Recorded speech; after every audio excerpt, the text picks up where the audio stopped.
হিসাবে অনেক গর্বিত। আল্লাহ আমাদেরকে অন্য কোন দেশে দেয়নি, বাপের দেশে দিয়েছে। আর এটাও শুনে আরো খুশি হব যারা নবী প্রেমী। মুসলমানের মধ্যে আবার দুটো কোয়ালিটি আছে বাপ, কিছু মনে করলে হবে না, সত্যটা বলতে হবে। অনেকের মাথায় এখন ঢুকেছে আমরা এখন বিপদে পড়েছি, ওসব কথা বাদ দাও, মিলে জুলে যেতে হবে, এসব শয়তান ঢুকছে আবার কারো কারো মাথায়। এ আর একবার ধ্বংস হবার প্ল্যান। হ্যাঁ, সারা জীবন ধরে আমার নবীকে গাল দিলি, ছোট বড় কথা বলি, রসুলের শানে গোস্তাকি করলি, এখন বলছি মিলে যাও। হ্যাঁ, পাগলামি ধরেছো? হ্যাঁ, মিলতে তো হবে।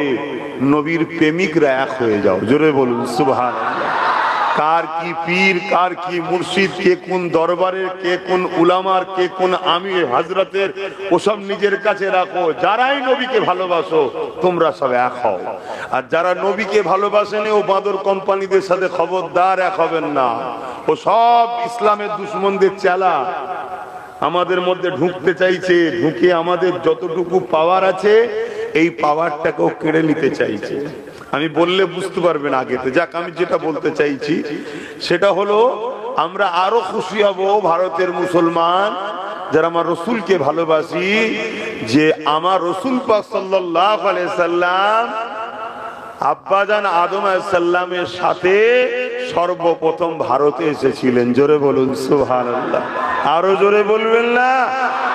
আমি গল্প বলছি না। বাপ আদম আলাইহিস সালামের পেশিনাতে নূরে মোহাম্মদ রসুল ছিলেন। যখন বাপ ভারতে আসে তখন আমার নবী কোথায়? বাপ আদমের পেশিনা মুবারকে রয়েছে নূরে মোহাম্মদ সাল্লাল্লাহু আলাইহি সাল্লাম। আমার রসুল আব্বা আদমের কপাল মুবারকের সাথে লেগে অবস্থায় এসেছিলেন। জোরে বলুন সুবহানাল্লাহ। তাহলে আমরা ভারতীয়রা গর্বিত না গর্বিত নয়? অতএব বাপ, আমাদেরকে শুধু একটা জিনিস চেঞ্জ করতে হবে, একটা জিনিস চেঞ্জ করতে হবে। সেটা হলো কি, যে রাস্তায় হাঁটছি ও রাস্তাটা চেঞ্জ করতে হবে। ওই রাস্তা চেঞ্জ করে একটাই আমাদের রাস্তা, যে রাস্তাটা হলো আমিনা লালের কদমে যাচ্ছে, মোহাম্মদ রসুলের গোলামির রাস্তা। জোরে বলুন সুবহানাল্লাহ। আমরা এই রাস্তা থেকে অনেকটা দূরে সরে গেছি, এটাই হচ্ছে আমাদের ভয়ের কারণ। না হয় এই যে ইসলামের উপরে আঘাত, মসজিদের উপরে আঘাত, কবরস্থান মাদ্রাসার উপরে আঘাত, ইসলামকে মুছে দিবার কথা, মুসলমানদেরকে মারো, মুসলমানরা এই মুসলমানরা ওই, এসব নতুন কথা নয় বাবা। এসব শুনে শুনে শুনে শুনে ইতিহাস পড়ে পড়ে আমাদের কিছু মনেই হয় না। কথা বুঝে আসছে? আমরা ছোটবেলা থেকে মায়ের কোলে যখন ছিলাম, আমাদের মায়েরা, আপনাদেরও মায়েরা, শোনেন না, আপনাদের মায়েরাও ভাই দেখেন না, বাচ্চাদেরকে কোলে করে নিয়ে এসছে না, এরকম বাপেদের সাথে ছোটবেলা থেকেই আমরা কারবালা শুনে বড় হয়েছি, কারবালা শুনে বড় হয়েছি। অতএব জালিম এজিদ যত শক্তিশালী হোক আমাদের ওসব ভয়টাই লাগে না। কেন? আমরা ছোটবেলা থেকে কারবালা শুনে বড় হচ্ছি। জোরে বলুন সুবহানাল্লাহ। কথা কিছু মাথায় ঢুকছে? কিন্তু সমস্যা একটা হয়ে গেছে। সেই সমস্যাটা হচ্ছে কি, আমরা মুনাফিকদের চক্রান্তে পড়ে গেছি। মুনাফিকদের চক্রান্তে পড়ে যাওয়ার জন্য মুনাফিকরা আমাদেরকে দুর্বল করে দিয়েছে, সিনার শক্তি কেড়ে নিয়েছে। মনে রাখবেন, এই পৃথিবীতে যারা মানবরূপী পশু, এই পৃথিবীতে যারা ক্ষমতার জোরে মানুষের প্রভু হওয়ার স্বপ্ন দেখে, আমার ওয়াজ ভাব একটু আলাদা হয়, আপনারা জানেন তো নাকি? জেনে শুনেই যখন দাওয়াত করেছেন একটু শুনুন। কেন? আমি পেটের জ্বালায় জলসা করতে আসি না, আমার খাবার অভাব নেই। আমাকে খোদা দয়া করে, এহসান করে যে বংশে এবং জানার আওলাদ করে পাঠিয়েছে, আমি দলিজে বেরিয়ে বসলেই আমার পেট চলে যাবে, বেরোতেও হবে না। যদি ঘরে থাকি তাও পেট চলে যাবে। আল্লাহ শুকর, আমার পীর মুর্শিদের দোয়ায় নবী পাকের কদম মুবারক করেছিল, অহংকার নয়। তাহলে পেটের জন্য হজ করতে আসেনি, এসেছে আমার নবীর উম্মত উম্মতিদের ঘরে একটাই কাজ, নবীর সঙ্গে জুড়ার চেষ্টা করছি। কেন? নবীর সঙ্গে যদি জুড়তে পারে, পৃথিবীতে যতবার আমাদেরকে যারাই মিটাতে চেয়েছে আল্লাহ তাদেরকে মিটিয়েছে, আমাদেরই বিজয় দিয়েছে। জোরে বলুন সুবহানাল্লাহ। আরো জোরে বলুন সুবহানাল্লাহ। তাই একটু মন দিয়ে শুনবেন, আমার একটুখানি লাইন আলাদা দিকে কথা বুঝে আসছে। কেন আমরা ইসলামকে মসজিদ আর মাদ্রাসার মধ্যে বেঁধে রেখে দিয়েছি। মসজিদ থেকে ইসলামকে বলেছি বাইরে বেরোবি না, আর মাদ্রাসা থেকে ইসলামকে বলেছি বাইরে বেরোবি না। অর্থাৎ মসজিদে গেলে মনে পড়ে কোরআন হাদিসের কথা, আর মাদ্রাসায় গেলে মনে পড়ে কোরআন হাদিসের কথা। এটা একটা মাদ্রাসা, জামে সাগীরে আছে ওয়াজের মাহফিল, এটা একটা মাদ্রাসা। বাকি সব জায়গায় আমরা কোরআন হাদিসের বিরুদ্ধে লেগে গেছি। সংসার জীবনে কোরআন হাদিস নাই, অর্থনীতি ব্যবসার জীবনে কোরআন হাদিস নাই, পারিবারিক জীবনে কোরআন হাদিস নাই, কি বলে সম্প্রীতি প্রতিবেশী জীবনে কোরআন হাদিস নাই, অর্থনীতি সমাজনীতির জীবনে কোরআন হাদিস নাই, এমনকি রাষ্ট্রীয় জীবন রাজনীতির জীবনও আমাদের কোরআন হাদিস নাই। আমরা রাজনীতি করি কাদেরকে ফলো করে? পৃথিবীর সব থেকে বড় থার কিলার চোর ডাকাত খুনিগুলো সব আমাদের নেতা। তাহলে আমাদের উপরে তো খোদার গজব হবে বাপ। কেন আমরা মুখে বলি নবীর উম্মত আর ফলো করি যত সব 2 নম্বর গুলোকে। তাহলে আল্লাহর নজরে আমরা ধোঁকা দিচ্ছি, মুখে বলছি এক করছি আর এজন্য বাপ আমরা মার খাচ্ছি। আমাদের দ্বিতীয় কোনো কারণ নেই। মসজিদ বেড়েছে, নামাজিও বেড়েছে, কি বলে মাদ্রাসাও বেড়েছে, আলেম ওলামা হাফেজও বেড়েছে, সমাজের বুকে বোরখাও বেড়েছে। তাই বোরখার দোকান, তসবির দোকান, কোরআনের দোকান, কিতাবের দোকান হু করে বাড়ছে না বাড়ে না? আজ থেকে 10 বছর আগে ফুরফুরায় গিয়েছিলেন, কি দেখেছেন আর এখন কি দেখছেন? এত কিতাব দোকান বেরিয়েছে বলার মতো নয়। তাহলে সবটাই বেড়েছে, সমস্যা হয়ে গেছে একটা জায়গায়। ডালপালা, ফল পাতা, ফল মূল সব রয়েছে, গাছের মূলটা নষ্ট হয়ে গেছে, ও সারা জীবনের মতো গাছ ধ্বংস হয়ে যাবে। ঠিক না বে ঠিক গো? অতএব এই মূলটা হলো হুজুরের সঙ্গে আদব ও প্রেমের সম্পর্ক। জোরে বলুন সুবহানাল্লাহ। প্রত্যেকটা নিঃশ্বাসে হুজুরকে স্মরণ করতে হবে, প্রত্যেকটা নিঃশ্বাস ছাড়াতে হুজুরকে ফলো করতে হবে। স্বামী স্ত্রী সংসার, কারবার জীবন, অর্থনৈতিক জীবন, এডুকেশন জীবন, ধর্মনীতি, সমাজনীতি, পরিবার নীতি, রাষ্ট্রনীতি, রাজনীতি, সম্প্রীতি নীতি, মানব বন্ধন নীতি, অমুসলিমদের সঙ্গে কিভাবে বন্ধুত্ব করব, সব ক্ষেত্রেই মুহাম্মদ রাসূল হলেন আমাদের মডেল। জোরে বলুন সুবহানাল্লাহ। আমরা সেই নবীকে ছেড়ে দিয়েছি, আর আমরা এমনি এমনি ছাড়িনি, আমাদেরকে 100 বছরের প্ল্যান তৈরি করে ছাড়ানো হয়েছে। ছাড়ানো হয়েছে কেন না? কেন ছাড়ানো হয়েছে? তাম পৃথিবী দেখেছে যে জাতির হাতে কোনো সময়তেই অস্ত্র ছিল না, এ জাতির হাতে কোনো সময়তেই পাওয়ার ছিল না, এ জাতির হাতে কোনো সময়তেই ম্যান পাওয়ারও ছিল না, তারপরও এ জাতিকে বিশ্ব মিটাতে চেয়েছে অনেকবার, মিটাতেও পারে না। জোরে বলুন সুবহানাল্লাহ। কিছু তো ব্যাপার আছে জাতির, অস্ত্র নেই, ম্যান পাওয়ার নেই, মানি পাওয়ার নেই, মাসুল পাওয়ার নেই, তাহলে তারপরও যেতে কি করে? কোটি কোটি টাকা খরচ করে তারা মাদ্রাসা করছে। সেই মাদ্রাসায় বড় বড় বাইরে থেকে বড় বড় শিক্ষিত লোকেদেরকে নিয়ে এসে সেখানে রিসার্চ করছে, বার করো তথ্যটা কি। তারা বার করে উত্তর দিয়েছে একটা, কি? এ জাতির দিলে যতদিন সবুজ গম্বুজওয়ালা কামলিওয়ালা থাকবে, পৃথিবীতে কোনো মা এমন সন্তান পয়দা করতে পারেনি, মুহাম্মদ রাসূল যার দিলে থাকবে ও জাতিকে কেউ মিটাতে পারবে। জোরে বলুন সুবহানাল্লাহ। আরো জোরে বলুন সুবহানাল্লাহ। দিল খুলে বলুন নারে তাকবীর, নারে তাকবীর, লব্বাইক লব্বাইক লব্বাইক, নারে তাকবীর। তাই পৃথিবী জুড়ে আমাদের দিল থেকে নবীকে বার করার জন্য লক্ষ কোটি মিলিয়ন বিলিয়ন কোটি টাকা খরচ করে মাদ্রাসা তৈরি হচ্ছে, মসজিদ তৈরি হচ্ছে, সেখানে আলেম তৈরি হচ্ছে, মসজিদে যাচ্ছে, ইমামতি করছে, তাদের মধ্যে নামাজ পাবেন, রোজা পাবেন, হজ পাবেন, যাকাত পাবেন, কি বলে কোরআন তেলাওয়াত পাবেন, দাড়ি পাবেন, টুপি পাবেন, সব পাবেন। শুধু মুহাম্মদ রাসূল থেকে ভালোবাসা, আদব, প্রেমের শিক্ষা পাবেন না। শুনছেন তো নাকি? আমার ওয়াজে কি আপনাদের অসুবিধা হচ্ছে না? মাথার মধ্যে ঢুকছে যে এ কথা কি এখন বলার সময়? এখন তো মিলে জুলে চলা দরকার। হ্যাঁ, মিলে জুলে চলা দরকার। কি গো হাফেজ সাহেব বলবেন তো, এ কথা কি এখন বলা দরকার? এটা মাথায় ঢুকছে তো নাকি? কিন্তু আমি বলবো এখন মিলার কথা মনে পড়েছে, এই সমস্যাটা পড়লি কেন একবার ভাববিনি? 10 বছর ধরে তো আমি বুঝাচ্ছি তোদের অকাপ যাচ্ছে, অকাপ যাচ্ছে, অকাপ যাচ্ছে, অকাপ যাচ্ছে, বলিছি না বলিনি? মসজিদে গেলে মারবে, কবরস্থানে যেতে পারবি না, মা বোনেদেরকে লাশ পুরাতে হবে, 10 বছর ধরে তো বুঝাচ্ছি। তাহলে এখন হঠাৎ করে মনে পড়লো যে এক হতে হবে? ঠিক আছে, এক হবো তো। কে বলছে আমি কি একের বিরুদ্ধে নাকি? আল্লাহ কোরআনে বলছে তোমরা একত্রিত হয়ে থাকো, আমার রশিকে মজবুত করে ধরো।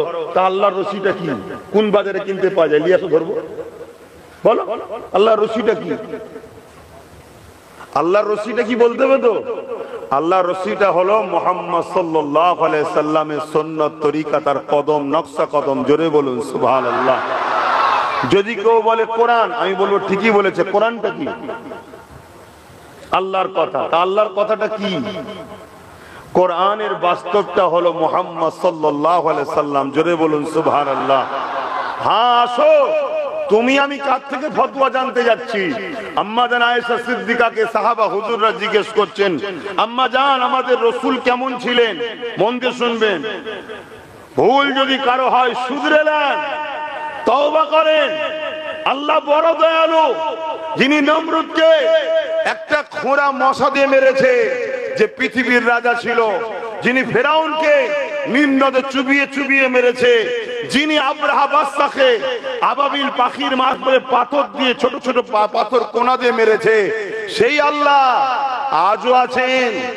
যিনি যিনি চিঙ্গিস খানের ঘোড়াকে পাগল করে দিয়েছিল, পাগল নয় মানে আল্লাহর হুকুমে এমন লাপাতে শুরু করলো, আপনারা জানেন কি জানি না, ওই চিঙ্গিস খান নিজের ঘোড়া থেকে পড়েই ওইভাবে দোদকে দোদকে মরেছিল।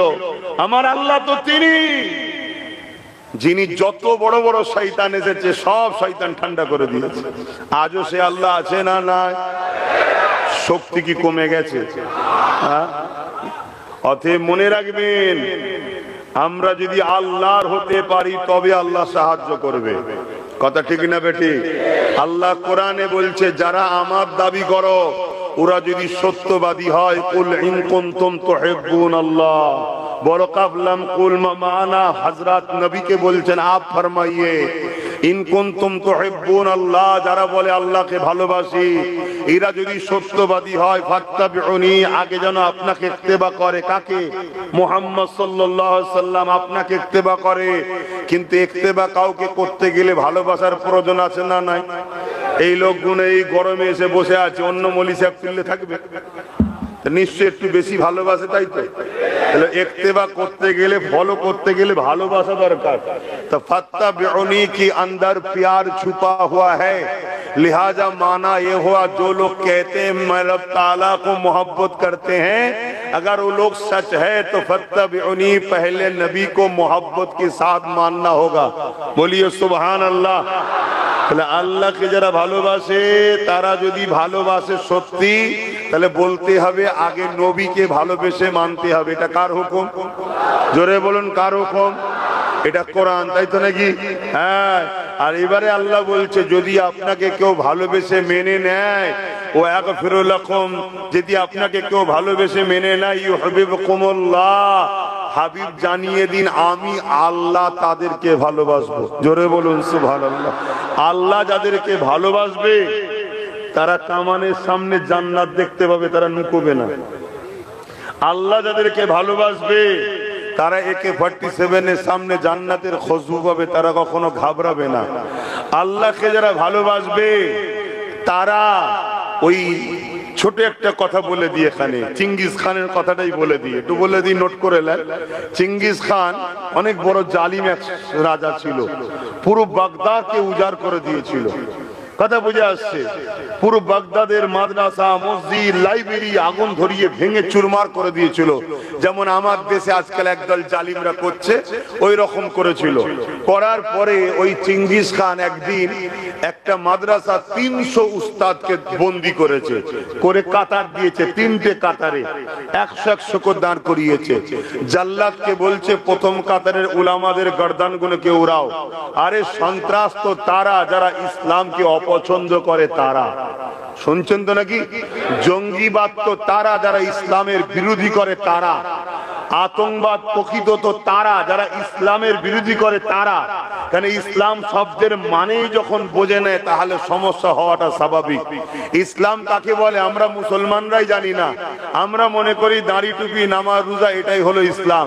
না বন্ধু, ইসলাম এটা যেমন এটা ব্যক্তি জীবনের ইসলাম, সমাজ জীবনের ইসলাম হলো ক্ষুধার্ত মানুষকে খানা খাওয়াবার নাম ইসলাম। জোরে বলুন সুবহানাল্লাহ। সে ক্ষুধার্ত যে কোনো ধর্মের হতে পারে, তার ধর্ম দেখো না, সে ক্ষুধার্ত তাকে খানা খাও। ক্ষুধার্ত মানুষ যদি বিপদে পড়ে তার পাশে দাঁড়িয়ে তার বিপদ মুক্ত করার নাম ইসলাম। জোরে বলুন সুবহানাল্লাহ। বুকে হাত দিয়ে বলুন অস্ত অনেক শুনেছেন, আমার নবী যখন মক্কা জমিনে এসে মজলুমদের পাশে দাঁড়িয়ে ডাবুল জালিম আবু জেহেলের বিরোধী করেছিল, তখন কোন মজলুম কি মুসলমান ছিল? যাদের বেটিগুলোকে জ্যান্ত পুঁতে দিয়া তারা কি মুসলমান ছিল? তারা কেউ এক আল্লাহ মানতো? তারা তো 360টা নকল খোদা মানতো। নবী তো তাদের হয়ে আবু জেহেলের বিরুদ্ধে লড়েছে। মাথায় ঢুকান কথাগুলো। আমাদের প্রতিবেশী হিন্দু হোক আর খ্রিস্টান হোক আর আদিবাসী হোক, কেউ যদি বিপদে পড়ে তার পাশে দাঁড়িয়ে তার বিপদ মুক্ত করার নামও ইসলাম। জোরে বলুন সুবহানাল্লাহ। এক কথায় আল্লাহর সৃষ্টিকে ভালোবাসার নাম কি? জোরে বলুন ইসলাম। কিন্তু আজকে আমরা দেখছি মিডিয়াতে কি নরের তকবীর আল্লাহ আকবার, একে 47 দিয়ে গুলি করে দিল, বললো এই দেখো ইসলাম। এই তো তোদেরই তৈরি করা, এটা তো তোরাই তৈরি করেছিস। তোদের আব্বাজান আমেরিকা, হিলারি ক্লিনটন সে নিজে বলছে আল কায়দা আমরা তৈরি করেছি। তারপরে আল কায়দাকে যখন রাশিয়াকে টুকরো করে দিলাম, আল কায়দার উপর থেকে আমরা হাত তুলে নিলাম, সাহায্য করা ছেড়ে দিলাম। তারা রেগে গিয়ে আমার দেশের উপরে ওয়ার্ল্ড ট্রেড সেন্টারে হামলা করলো। তারপর থেকে তারা নিজেদের নামকে চেঞ্জ করে আইএস হয়ে গেল। তো আমেরিকার তৈরি করা। আমেরিকা তো জালিমদের আব্বাজান হয়, আমাদের কি হয় নাকি? কথা বলছে না তো। ডোনাল্ড ট্রাম্পের কি বলে ফটো নিয়ে ধূপ ধুনুক দিয়ে ফুল টুল মালা তো আমার দেশে একদল লোক করেছিল, জানেন তো নাকি? তারপরে দ্বিতীয়বার ডোনাল্ড ট্রাম্প যখন ক্ষমতায় এলো, আমার ভারতীয় গুণকে পাকিস্তান থেকে হাতে পায়ে দড়ি, এই ভারত কি বলে আমেরিকা থেকে হাতে পায়ে দড়ি বেঁধে আমার দেশে অপমান করে পাঠাচ্ছে। তোমাদের আব্বাজান করেছে, আমরা কি করব? কষ্ট হচ্ছে, নিতে পারছে না না? তো ভাইয়ের আমার চলে আসুন, ইসলামকে জানুন। ইসলামকে তো আমরা মুসলমানই জানি না, এজন্য তো সমস্যা। আমরা গলা লম্বা করে বলি আমি মুসলমান, আমি ইসলামের অনুসারী, নিজের ভাইয়ের বিরুদ্ধে আমরা ষড়যন্ত্র করি। আমরা ভাইয়ের মাল ঝেড়ে খাই, ভাইয়ের জমি দখল করি, ভাইয়ের নামে কেস দিই, বাপের নামে কেস দিই, মায়ের নামে কেস দিই, এই প্রতিবেশীর উপরে জুলুম করি। আমরা নিজেরাই যদি ইসলামের উপরে না থাকি, তাহলে আল্লাহর কাছে বলছে আমরা মুসলমান, ইসলামের অনুসারী, আর কাজ করছি ইসলাম বিরোধী। আল্লাহ তো সূরা বাকারার মধ্যে কোরআনে বলেছে, তোরা যখন আমার ও আমার হাবিবকে ছেড়ে দিয়ে যাদের তাবেদারি করবি, যাদের অনুসরণ করবি, আমি আল্লাহ তাদেরকে শক্তিশালী করে তোদের মাথায় বসাবো, তাদের হাতে আমি আল্লাহ তোদেরকে মিটাবো। কথা মাথায় ঢুকছে না? ঢুকে না?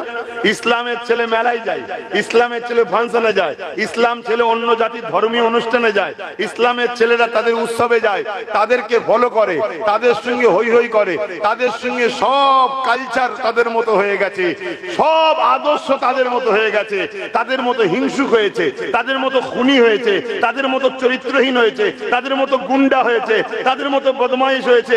একটা কেউ মোহাম্মদ রসুলের আদর্শ অনুযায়ী আছে? তাহলে আল্লাহ বলছে যাদের মতো হবি তাদের হাতে আমি আল্লাহ তোদেরকে মিটাবো। তাহলে আমরা আমাদের পাওনা পাচ্ছি না, পাইনি? তাহলে রইলো এবারে ইসলাম। ইসলামকে নিয়ে চিন্তা তোমারও করে লাভ নেই, আমারও করে লাভ নেই। আমি তুমি যদি ইসলামের জন্য দরদ দেখাই, হতে পারে আল্লাহ গুনাহ মাফ করে আমাদেরকে সাহায্য করতে পারে। জোরে বলুন সুবহানাল্লাহ।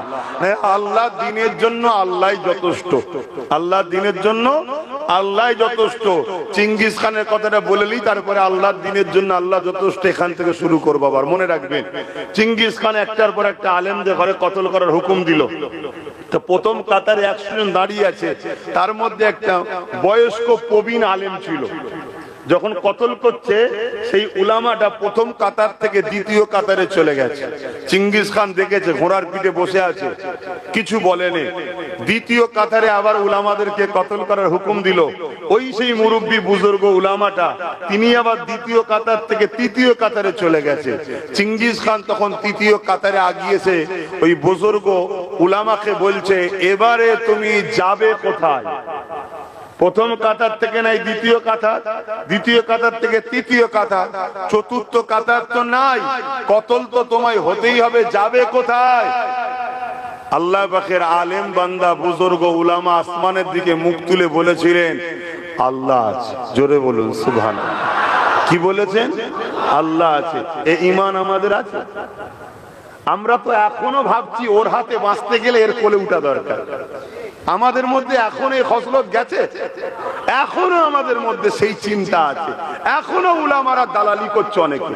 এই আছে না? না, আমার কথা বাবা স্পষ্ট, জেনে শুনে দাওয়াত করেছিস, সহ্য করতে হবে। আজকের দিনটা এসে যখন গেছি একটু কান নাক মুজে শুনেলে, কথা বুঝে আসছে না? না, কাল থেকে আনবি না, আর বলবো না, শুনতে পাবি না। তাহলে আমাদের উদ্দেশ্য কি হওয়া দরকার?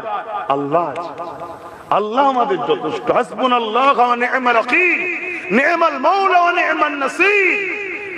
যারা আল্লাহর উপরে শুধু ভরসা করে তাদের জন্য সাহায্যকারী হিসাবে আল্লাহ যথেষ্ট। জোরে বলুন সুবহানাল্লাহ। তুমি চিল্লে কোথায় তোমার রবকে? তুমি চিল্লে কোথায় তোমার আল্লাহকে? হ্যাঁ, তুমি চিল্লে কোথায়? যে মায়ানমার কত মুসলমানের উপর জুলুম করেছিল, সেই মায়ানমারকে গত কয়েকদিন আগে মাত্র 7 পয়েন্ট একটু লড়িয়ে দিয়েছে। কত পয়েন্ট? 7 পয়েন্ট দিয়ে লড়িয়ে দিয়েছে। শাস্তি মনে রেখে দেবে। আজকে তোমাকে আরেকটা কথা বলে যায়, জালিমের সাথে আল্লাহ নাই। জালিমের সাথে আল্লাহ নাই। ওই জালিম যদি কোনো মুসলিম দাবিদারও হয় তার সাথেও আল্লাহ নাই। আল্লাহ সর্বসময় মজলুমের সাথে থাকে। সে যদি অমুসলিমও হয়, তার ধর্ম কি, সে ঠিক করছে কি ভুল করছে, সে কৈফিয়ত আল্লাহ নেবে। কিন্তু কারোর উপরে যদি জুলুম হয়, ওই মজলুমের সাথে কিন্তু আল্লাহ আছে। কেন? ও আল্লাহরই তো সৃষ্টি। কথা মাথায় ঢুকছে? কিন্তু আমরা যদি জালিম হয়ে যাই, তাহলে আল্লাহ আমাদের সঙ্গে থাকবে? হ্যাঁ, এবারে আল্লাহ পরীক্ষা নেবে আমাদেরকে, নেবে না? তো ওই বান্দাকে বলছে, উলামাকে, এবারে কি হবে? বলছে আল্লাহ আছে। চিঙ্গিস খান রেগে গিয়ে বলছে কতল করে একে আগে। ব্যাস কথা জবান দিয়ে বলা শেষ, জাল্লাদও আগিয়ে আসছে, ঘোড়া লাপানো শুরু হয়েছে। লাপানো তো লাপানো, এত বিভৎস ভাবে লাপাচ্ছে, আর থামাতে তো পারেন, এবার ছুটা শুরু করেছে। জাল্লাদ অস্ত্র ফেলে দিয়েছে। চিঙ্গিস খানের সৈন্যরা চিঙ্গিস খানকে বাঁচাবার জন্য তার পিছনে ঘোড়ালে ছুটছে, আর ঘোড়া জান প্রাণ নিয়ে ছুটে যাচ্ছে। কোনোদিন ওইভাবে ঘোড়া ছোটে নে, আর ওইভাবে লাপায়ও নে। চিঙ্গিস খানের পুষা ঘোড়া বুঝাতে চাইছে, যতই চিঙ্গিস খানের পুষা হোক না কেন, সৃষ্টিকর্তা তো আল্লাহ, ঠিক না? সৃষ্টিকর্তা তো আল্লাহ।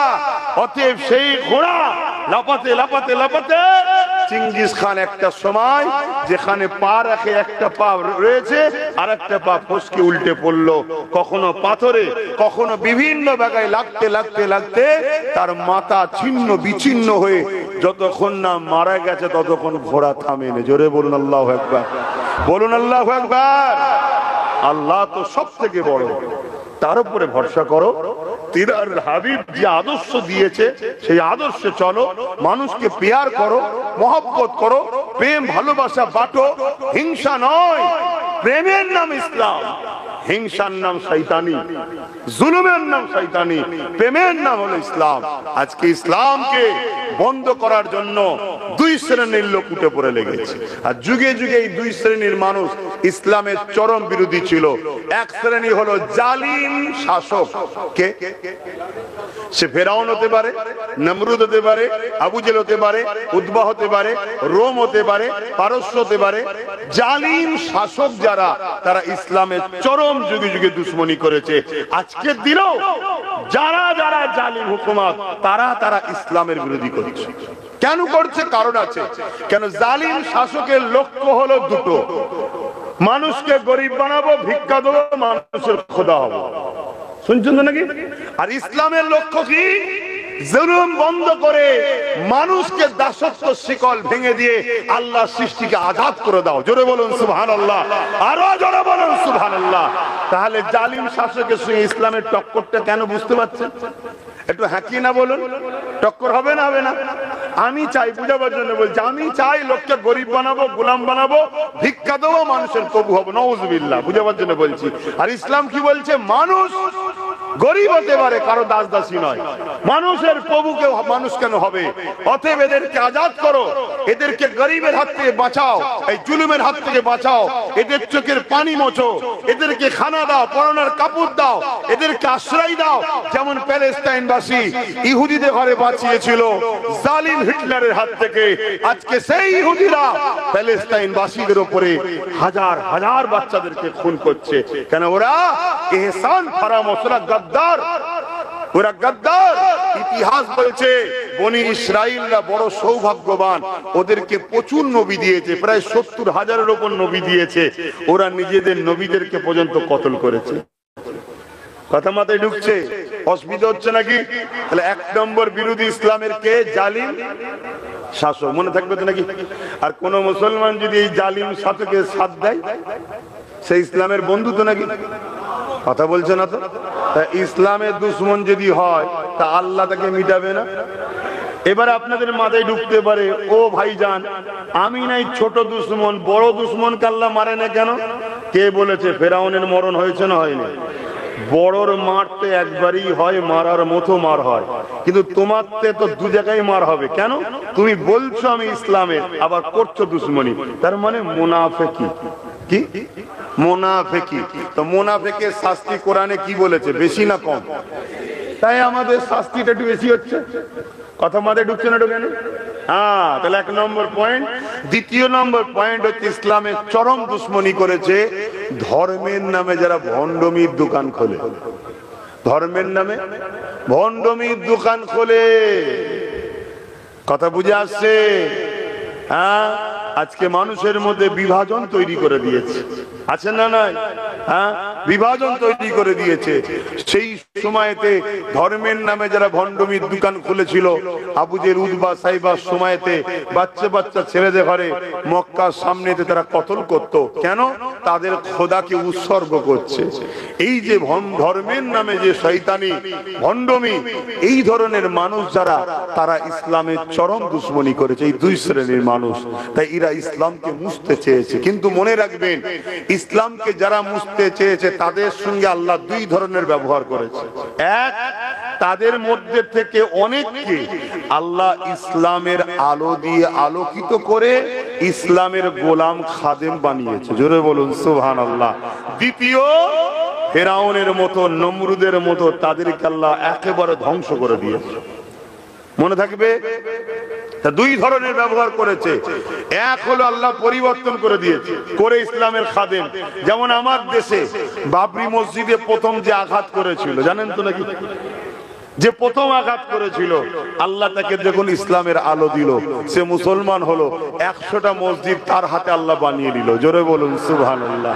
আবার দেখুন আরেকজন ইসলামের দুশ্মন, কি রেজবি যেন নাম ছিল, সুপ্রিম কোর্টে কেস করেছিল, জানেন না? কোরআনের 26টা আয়াত নিয়ে। ওই যে ও বদমাইশ কোরআনের বিরুদ্ধে গেল, কথা বুঝলেন? আল্লাহকে কি করলো? ইসলাম থেকে প্রথম বেরিয়ে অন্য ধর্মে চলে গেল। সেই ধর্মের মানুষরা কিছুদিন লোকে হাইলাইট করলো, ফটো টোটো তুলে, দেখো ইসলাম ছেড়ে দিচ্ছে, ইসলাম ছেড়ে দিচ্ছে। শুনছেন না? যেমন রিসেন্ট একজন বললো আমি ছেড়ে দিচ্ছি, তদন্ত করে দেখা যাচ্ছে এর আগে 25 বার আরো বলেছে ছেড়ে দিচ্ছে। শুনছেন তো নাকি? ও 25 বার ছাড়া হয়ে গেছে একবার। ওর শখ একটু হাইলাইট হবে, কিন্তু ওকে কেউ ভিক্ষা দিচ্ছে না। শুনছেন তো নাকি? ও চিড়ে ভিজছে না, ওর চলে। তো যাই হোক, তো এই যে কথা বললাম যে 26টা কোরআনের আয়াতের কেস করেছিল, লাস্টে এখন তারাও ওকে লাথি মেরে বার করে দিয়েছে। তুই তোর জাতের থেকে জেলিয়েছিস, আমাদের কাছে এসছিস ওখান থেকে। দেখুন এখন কুকুরের মতো ফুটপাতে ঘুরছে। শুনছেন তো নাকি? তাহলে 2টো সিস্টেম দেখালাম। এবার আগিয়ে চলুন। আমার নবী পাক সাল্লাল্লাহু আলাইহি সাল্লাম যখন দ্বীনের প্রচার করলেন, আল্লাহ নবী বড় হলেন, কাবা শরীফের সামনে দাঁড়িয়ে গেলেন। মক্কার মানুষ, এলাকার মানুষ দিকে ডাক দিলেন, এ আমার প্রতিবেশী এলাকার মানুষেরা, এদিকে সবাই আসো। সবাই আমার নবী পাকে ডাকে সাড়া দিলেন। কেননা 40 বছর ধরে তারা আমার নবী পাককে দেখতে লেগেছে। আমার নবীর পাকের আখলাক, আমার নবী পাকের চরিত্র, আমার নবী পাকের আদর্শে পুরো মক্কার মানুষ বড় পাগল দিবানা হয়ে গিয়েছিল। এই নবী পাক যখনই ডেকেছে তারা কাবা শরীফের সামনে এসে ভিড় করেছে। আল্লাহ নবী তাদেরকে লক্ষ্য করে বলল, ওই যে একটা পাহাড় দেখতে পাচ্ছ, ওই পাহাড়ের ওই দিকে একদল লোক রয়েছে, আমি মুহাম্মদ রাসূল যদি বলি তোমরা কি মেনে নেবে?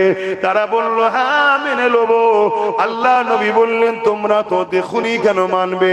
তারা বলল মুহাম্মদ তুমি কোনোদিন মিথ্যা কথা বলোনি, তুমি হলে আলামিন চিরসত্যবাদী, তুমি যদি বলো অবশ্যই সত্য বলবে।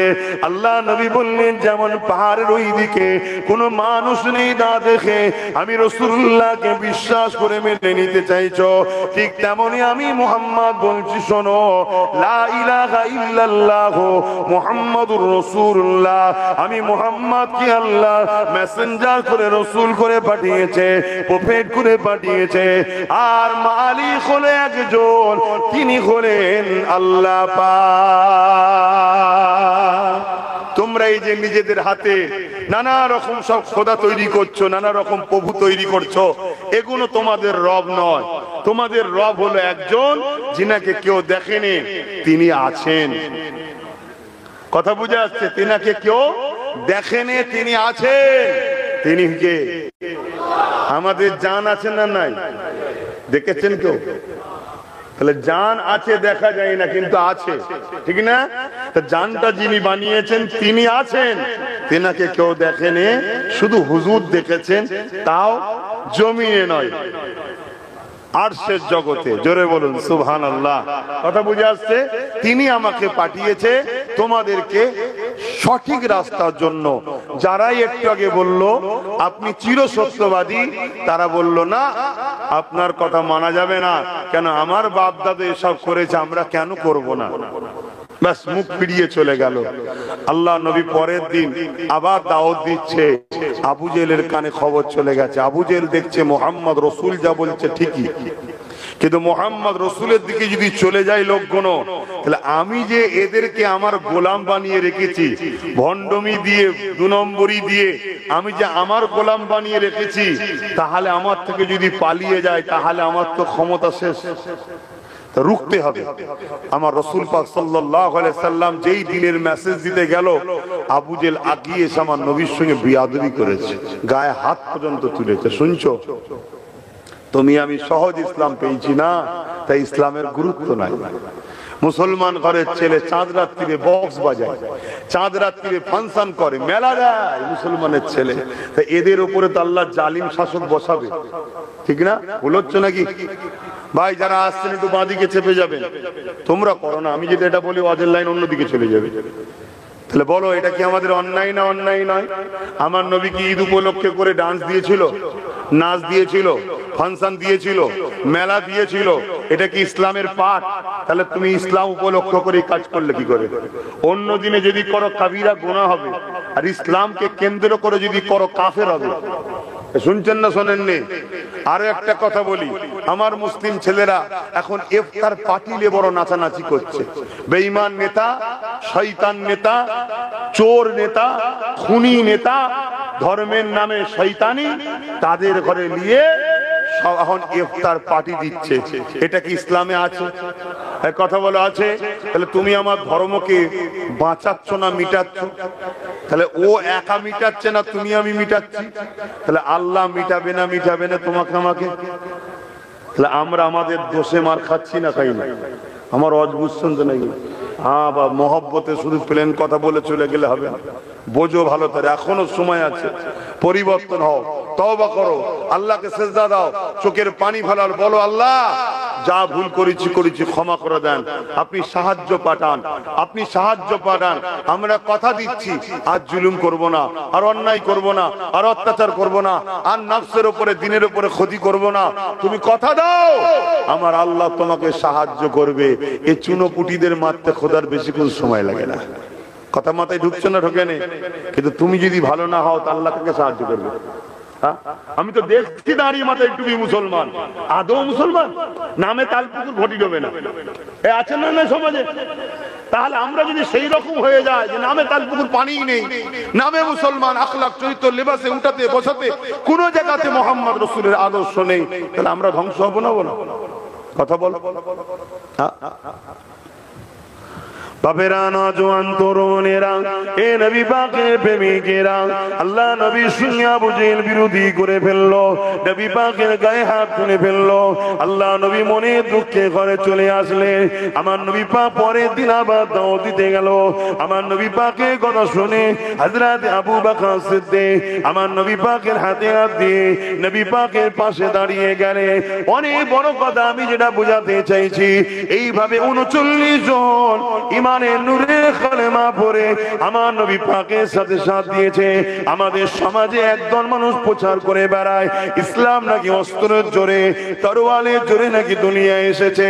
তারটা মনে রাখবে, ইসলাম যদি অস্ত্র তরোয়ালের জোরে আসতো, আমার নবী পাক তো একা ছিল, পুরো দুনিয়ার মানুষ তো নবীর বিরুদ্ধে লেগেছিল। এ যুবকেরা, তরুণেরা, বাপেরা, কিন্তু যারা প্রচার করছে আজকে সোশ্যাল মিডিয়ায় দেখতে পাচ্ছে লোকে নুগি শাড়ি বিতরণ করে, তারা আজকে অস্ত্র বিতরণ করছে। দেখছেন না? দেখে ইসলাম অস্ত্র দ্বারা আসেনি, ইসলাম এসেছে লাকাদ কানা লাকুম ফি রাসূলিল্লাহি উসওয়াতুন হাসানা, নবীর উত্তম মডেল আদর্শ ভালোবাসাতে মানুষ ইসলাম অ্যাকসেপ্ট করেছে। জোরে বলুন সুবহানাল্লাহ। আজকে আমেরিকা, ইউরোপ, দুনিয়ায় কারা রাজত্ব করছে? ইসলাম। কথা বলুন না গো। আজকে ইউরোপ, দুনিয়া, আমেরিকা থেকে শুরু করে ক্ষমতা কাদের হাতে? ইসলামের হাতে না ইহুদি খ্রিস্টানদের হাতে? জোরে বলুন। যাদের বুলি হলো আমেরিকা থেকে ইসলামকে মুছে দেবো, বুশ বলেছিল না? বলেন। সেই বুশের কন্যাকে আল্লাহ কোরআনের হাফেজা বানিয়েছে। জোরে বলুন সুবহানাল্লাহ। অলরেডি ইউরোপ, দুনিয়া, যেমন আমরা এশিয়া মহাদেশের মানুষ, আমরা এশিয়া মহাদেশ, ইউরোপ মহাদেশের মানুষ যারা, ইউরোপ দুনিয়ার মানুষ যারা, তাদের মিডিয়া, তাদের কলম, তাদের লোক, তাদেরই সব, তারা রিপোর্টিং করছে কি আগামী 40 থেকে 45-এর মধ্যে ইউরোপ দুনিয়া সংখ্যাগুরু হবে ইসলাম। জোরে বলুন সুবহানাল্লাহ। তো ওদেরকে কে মারছে, কে ধরছে? সব তো তোমাদের হাতে, ঠিক না? যেমন আমার দেশের কথা বলি, শুধু একটাই কথা বাজারে চলছে না? চলছে না? হ্যাঁ, যে আমাদেরকে মেরে ফেললো, আমাদেরকে শেষ করে ফেললো। আরে প্রধানমন্ত্রী তোদের, সিএম তোদের, পিএম তোদের, ডিএম তোদের, সব তোদের। এরপরেও যদি তোরা নিরাপত্তায় না থাকিস, এর জন্য দূষিত আমরা নয়। কেন আমরা কোনো পদে আছি ভাই? কথা বলেন, আমরা কোনো পদে আছি, এর জন্য দোষী আমরা নয়।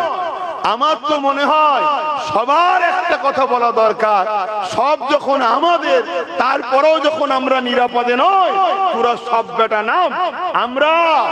সে আবুল কালাম, মৌলানা আবুল কালাম আজাদের মতো ব্যক্তিকে ক্ষমতায় বসায়, যার দ্বারা দেশের শিক্ষা সব থেকে আগে ছিল। জোরে বলুন সুবহানাল্লাহ। কিন্তু দুঃখের বিষয় হলো শিক্ষা তো মানুষের কাছেই এখন নাই। কি শিক্ষা আছে? শিক্ষা তো নাই। তাই আজকে আমাদের সমাজ ধ্বংসের দিকে যাচ্ছে। তো যাক, আমি যে কথা বলছিলাম, আমার নবী পাক সাল্লাল্লাহু আলাইহি ওয়াসাল্লাম তিনি দ্বীনের কথা বলছে, একটা দুটো করে মানুষ, 39 জন আমার নবীর পাশে দাঁড়িয়েছে। আবু জেহেল দেখছে মোহাম্মদ রসুলকে তো রুখতে পারা যাচ্ছে না, কি করা যায়? লাস্টে তার মন্ত্রী সভার মিটিং ডেকেছে। মন্ত্রী সভা, নেতা কেতা যা বসেছে, বসে আলোচনা করছে কি করা যায়। তখন আলোচনায় আবু জেহেল বা বিভিন্ন জন ফাইসাল্লাহ দিচ্ছে, এক কাজ করো, মোহাম্মদ রসুলকে কতল করে দাও। নাউজুবিল্লাহ বলেন। না থাকবে মোহাম্মদ সাল্লাল্লাহু আলাইহি ওয়াসাল্লাম, আর না দ্বীনের কথা কাউকে শোনাতে পারবে। শুনছেন তো নাকি? কতল করে দাও। সবাই বলল ঠিক ঠিক ঠিক, কিন্তু আওয়াজ বেড়ে যাচ্ছে দেখছি। কত জায়গায় মুখে হাত দেবো, এত প্রত্যেকটা জলসায় যে বলি তোরা জলসা গুলোকে নষ্ট করি, এই যে জিনিসগুলো, এটা কি খোদার মার হবে না আমাদের উপরে? দেখেন মোবাইল কত জায়গায় বলবো। এমনিতে এসেছি 8 ঘন্টা লেটে, তো তোদের মোবাইল সামলাবো না, মানা করবো না, অজ করবো? ঠিক না?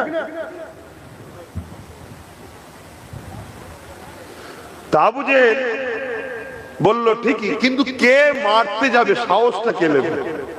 ওই সময় ওই মজলিসে একজন বসেছিল, নাম তিনার উমার। তখন শুধু নাম ছিল উমার, খাত্তাবের বেটা উমার, কিন্তু আমি তার ওইভাবে লিখতে পারবো না, কেন তিনি তখন শুধু উমার আর নাই, তিনি পৃথিবীর বুকে সমস্ত নবীদের পর, পৃথিবীর বুকে হযরত আবু বকরের পর তিনি দ্বিতীয় খলিফা। জোরে বলুন সুবহানাল্লাহ।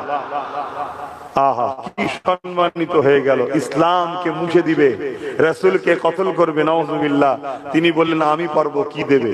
আবু জেহেল বলল অনেক ঘোড়া দেবো, উট দেবো, সোনা দেবো, এটা দেবো, সেটা দেবো। আবু জেহেল বলল, হযরত ওমর বললেন ঠিক আছে, তবে যেটা দেবে বলছো যদি না দাও আমি তোমায়ও ছাড়বো না।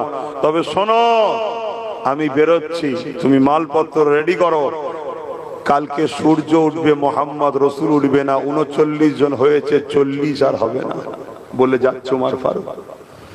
বাবেরা, অনেক বড় কথা সংক্ষেপ করে বলি, রাস্তায় অনেক কিছু ঘটেছে, বোনের কাছে গেছে, ওদিকে আমি যাচ্ছি না। যাবার সময় বলেছিল 39 থেকে 40 হতে দেব না। আমার আল্লাহ ফারিস্তাদেরকে জানিয়ে দিলেন, এ ফারিস্তা উমরকে যেতে দে, আমি আল্লাহ উমরকে 40 বানাবো। আরো জোরে বলুন সুবহান আল্লাহ। তাই যারা ইসলামকে মুছতে চাইছে, আল্লাহ তাদের সঙ্গে দুই ধরনের ব্যবহার করেছে। এক, তাকে ইসলামের মধ্যে ঢুকিয়ে ইসলামের খাদেম বানিয়েছে, আর নচেত তার নাম নিশানাকে আল্লাহ মিটিয়ে দিয়েছে। শুনছেন তো? হযরত ওমর ফারুক রওনা দিলেন, আল্লাহ নবী দরবারে পৌঁছে গেল, দরজা আওয়াজ দিলেন, কোটা দিলেন, কে? ভেতর থেকে সাহাবারা জিজ্ঞাসা করলো, বাইরে থেকে আওয়াজ এসে গেল, আমি খাত্তাবের বেটা উমর। সাহাবা হুজুর একে অপরের মুখে দিয়ে তাকাচ্ছে, কেন হযরত ওমর ফারুক হুজুরের এত ক্ষমতা ছিল, পুরো মক্কার মানুষ যদি একদিকে দাঁড়িয়ে যায়, ওমর ফারুক হুজুরের মোকাবেলায় কেউ দাঁড়াবার ক্ষমতা রাখেনি।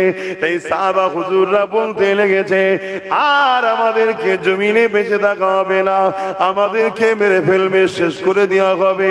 এ যুবকেরা, তরুণীরা, বাপেরা, আল্লাহ নবী মুচকে এসে বললেন, দরজা খুলে দাও। কারণ নবী পাকের সঙ্গে আল্লাহর কি কানেকশন হচ্ছে এটা অন্য কেউ তো জানে না। কারণ নবী পাক দোয়া করেছিলেন, আল্লাহ হয় আবু জেহেল নাই উমর, দুজনের মধ্যে একজনকে হিদায়াত করে দিন আল্লাহ। আমার নবী পাকের দোয়া কবুল হয়ে গেল। এ যুবকেরা, দরজা খুলে দেওয়া হলো। নবী পাকের চাচা যান হযরত হামজা রাদিয়াল্লাহু তাআলা তখন কলমা পড়ে নিয়েছিল, তিনি উমরের সামনে দাঁড়িয়ে গেলেন। তিনিও মক্কার একটা নাম করা পালোয়ান ছিল, আল্লাহ তিনাকে বিশাল শান শওকত ওয়ালা বানিয়েছিলেন। তিনি উমরের বুকে হাত দিয়ে দাঁড় করিয়ে দিয়ে বলছে, উমর আমিও কোনসা কম নয়, উমর তুমি যদি বিয়াদবি করো আমি কিন্তু তোমাকেও ছাড়বো না। মনে রেখে দিও, আমিও হামজা, আমিও কুরাইশ নেতা ছিলাম, কিন্তু এখন মুহাম্মদ রাসূলকে নবী বলে মেনে নিয়েছে। ওমর কি খবর বলো? আল্লাহ নবী চাচা জানকে বললেন, চাচা জান রাস্তা আগলাবেন না, উমরকে আসতে দেন। নবী পাকের কদমের কাছে আসলো, আল্লাহ নবী উমরের জামার খোঁটাটা ধরলো, হালকা করে টান দিল। হযরত উমর হুজুর আমার বসে বললেন, এমন ভাবে যেভাবে নামাজে আমরা বসি, তাসাউদে যেভাবে বসি, ওইভাবে নবী পাকের হাঁটুর কাছে হাঁট দিয়ে এত কাছাকাছি কেউ কখনো বসেনি। ওইভাবে উমর বসে গেল, হাতে কিন্তু অস্ত্র খোলা রয়েছে। আল্লাহ নবী শুধু বলল, উমর এখনো কি সময় হয়নি? আল্লাহর দিকে ফিরে আসা সঙ্গে সঙ্গে চোখ দিয়ে পানি বেরোতে লাগলো। নবী পাকের কদমে লুটিয়ে বলল, ইয়া রাসূলুল্লাহ, হাবিবাল্লাহ, আমাকে ক্ষমা করে দিন, আমি অর্থের লোভে, ধন দৌলতের লোভে এই অস্ত্র নিয়ে বেরিয়েছিলাম আপনাকে শহীদ করব বলে, কিন্তু আজকে উমর আপনার কদমে নিজেকে কুরবান করে দিতে চায়। হুজুর আমাকে আপনার বডিগার্ড হিসাবে কবুল করে নেন। আরো জোরে বলুন সুবহান।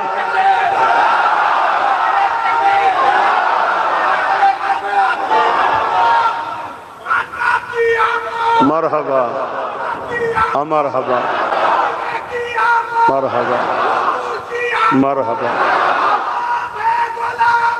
रसूल के गुलाम है, मौत भी कबूल है। अल्लाह अकबर। আসুন আমরা রাস্তাকে পরিবর্তন করি। আমাদের চলার স্টাইল ভুল হচ্ছে। আমাদেরকে 100 বছরের পরিকল্পনা থেকে আজকে আমরা সেই জায়গায় এসে পৌঁছেছি। আমাদের ঠোলটা রয়ে গেছে, দুটো হাত রয়েছে, দামি না দামি নয়? দুটো পা আছে, দামি না দামি নয়? দুটো চোখ আছে, দামি না দামি নয়? কিন্তু জান যদি না থাকে হাত দুটোর দাম আছে। তা নামাজ আছে দামি, রোজা আছে দামি, হজ আছে দামি, কিন্তু ঈমান যদি না থাকে? তাই আমাদের ঈমানটা বার করা হচ্ছে কোথা থেকে? মসজিদ থেকে, মাদ্রাসা থেকে, মাহফিল থেকে। ছদ্মবেশী মুনাফিক উলামাদের দ্বারা আমাদের ঈমানকে বার করা হচ্ছে। তাই মনে রাখবে, যেমন সোনা চিনতে গেলে কোষ্ঠী পাথর দরকার, মুমিন না মুনাফিক চিনতে গেলে দাড়ি টুপি নামাজ রোজা আলেম দেখলে ধরা যায় না, মুহাম্মদ রাসূল আছে কিনা দেখতে হয়। জোরে বলুন সুবহানাল্লাহ।